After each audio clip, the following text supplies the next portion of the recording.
All right, we got Project Menace here back from paint, and I want to get the wheels off. Number one, to get them detailed up. Number two, to get them balanced out. Number three, just to kind of see how this whole wire wheel ordeal works. Now, I did go ahead and get myself this lead hammer from Amazon, but I had a lot of people saying that you can't get these wheels off without a lead hammer, and I just want to see for myself, because I got my Harbor Freight Pittsburgh dead blow here. So if we look at this, it says on that way, which means off is going to be that way, which means we need to hit this, which does not require a lead hammer. Now, some people might be like, oh, your shit's loose. Well, I don't know, guys. It's crazy. Look at the marks that go in there after you hit this. But, like, don't get me wrong. You definitely get a better blow with the lead hammer. But you can use one of these. I messed with the driver's side front one. That's why there was the marks on the lead hammer. But I haven't tried any of these. So on is that way. Off is going to be that way. No big deal. Look at that.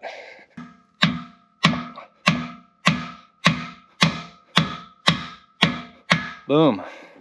Just like that, all our knockoffs are loose. You can jack the car up, get the wheels off, throw them in the Lightning, take them to the wheel shop, get everything balanced out, make sure everything is good. And from there, we're going to try the them Thangz wheel cleaner, which a lot of people swear by online after all my research. So we'll try that out and see if we can't get these wheels detailed up.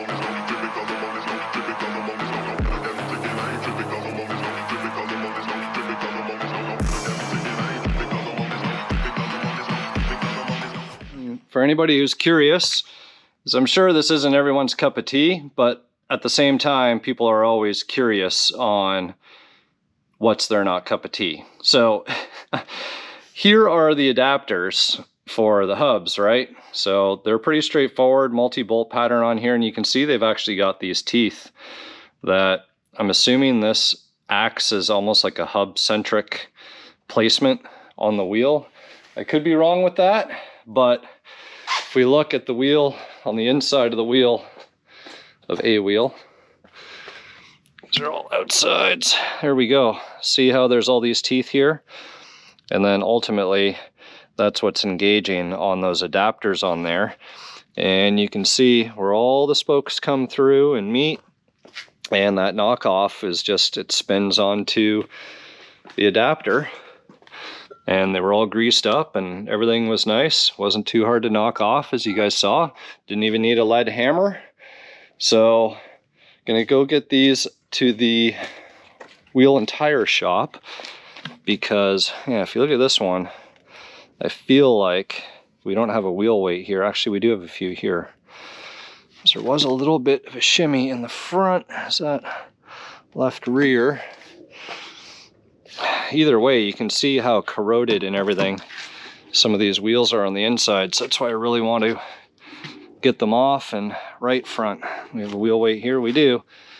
So we'll get everything checked over and see what's going on. Hopefully get everything taken care of accordingly, and should be good to go.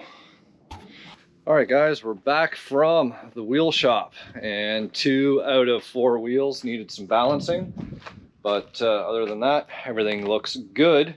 So now, them Thangz, and kind of an exciting moment because, well, I've watched some YouTube videos on this stuff, and it was one of those things like, is that really for real? Like, does that actually clean wheels up with that little bit of effort as people are saying that it does? So I've got a little cleaning brush here to try and get it between the spokes. I got a more of a bristle brush here as well. Got the pressure washer out over here. And to give you guys an idea, up close and personal. So, a bunch of rust pits. We got a lot of rust and corrosion on the spokes. And guys, these are China's, right? Oh, look at how bad that looks on the back, okay? So this is gonna be the big test. In fact, I'm gonna get a piece of cardboard just so I'm not always leaning the wheel against the... So we're gonna follow the instructions, which, what's this say here? Make sure to use a well-ventilated area. Rim is cool and sprayed with water first, then spray them things from top to bottom. Let it soak 1 to 2 minutes, then spray it off the wheel completely. If the wheel is not clean enough, repeat these steps until the desired results are achieved. You can use a brush for really dirty, hard to reach areas. Do one wheel at a time, start to finish. Caution should be taken. Test a small area if uncertain. Use PPE, mask, goggles, gloves. Refer to MSDS. So guys, I got my gloves. I could put on my safety glasses, but I'll just keep my eyes closed. So yeah, we'll be careful with this. I feel like the pressure washer is going to do the best job. I've seen people just use a hose, but I really want to, and I'll show you after you just saw the wheel before. I'll do pressure washing, and then we'll spray it on, and then we'll see what happens. But yes, going back, guys, I know I've said it at the beginning of the video, but again, in case you guys were fast forwarding through, the original owner of the car, I found him, the power of YouTube, the individual that the car was stolen from, and he confirmed these are China's. So these aren't Daytons. That's why probably they're corroding and they're rusting, because I know real Daytons are made out of stainless, and stainless doesn't rust. That said, stainless can still get corrosion and spots and stuff, but not like this here. So let's see what the power of them things is.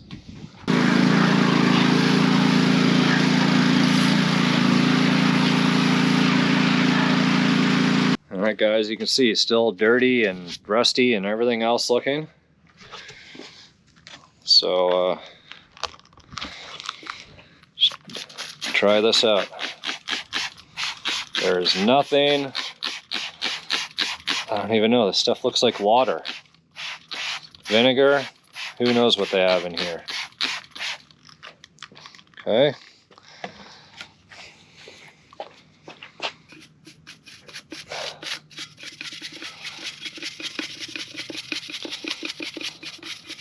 Just gonna get the,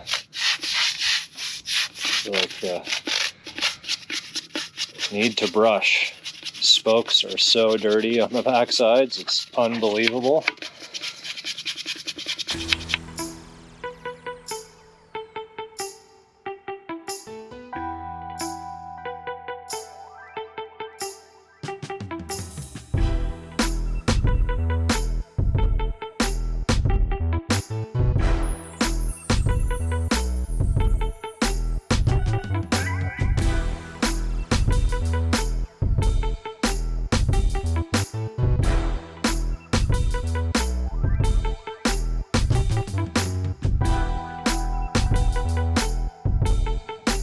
Is actually very impressive.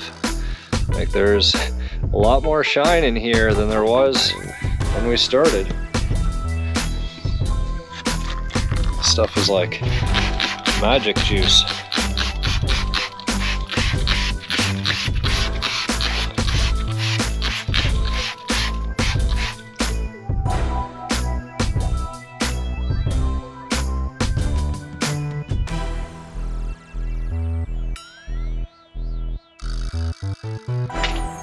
Alright guys, here's the final verdict. Looking pretty shiny. If you really look for it, you can see a couple, areas that are oxidized. I don't know, maybe a little bit more treatment could get in there. However, where there's no chrome, that is the, some of these areas are a little further gone than some.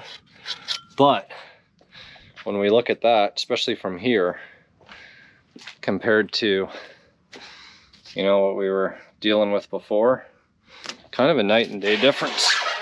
You know, especially backside of this one isn't too bad. I have to see if that other one, maybe it was just that one wheel that was super bad on the back. Oh yeah, look at all these spokes. Yeah, this is going to be a bad one as well. Yeah. So that one wheel was just as nasty as this. Okay. Now it looks like that, which you really can't be mad about.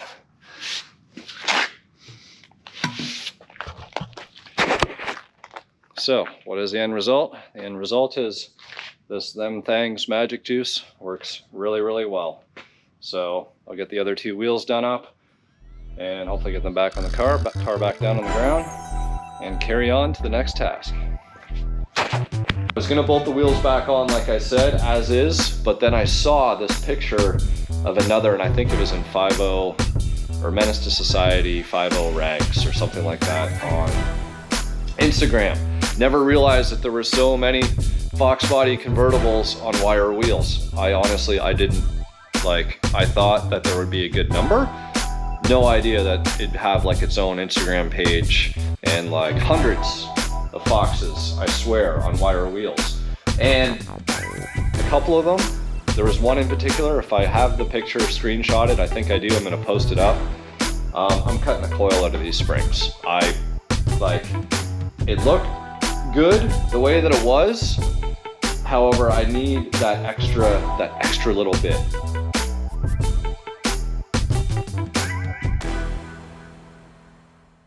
I'm asking, and I just want to kind of go over the trim with you before I spray it. My quick little repair here to fix the chunk that was missing out of the hockey stick. That turned out well.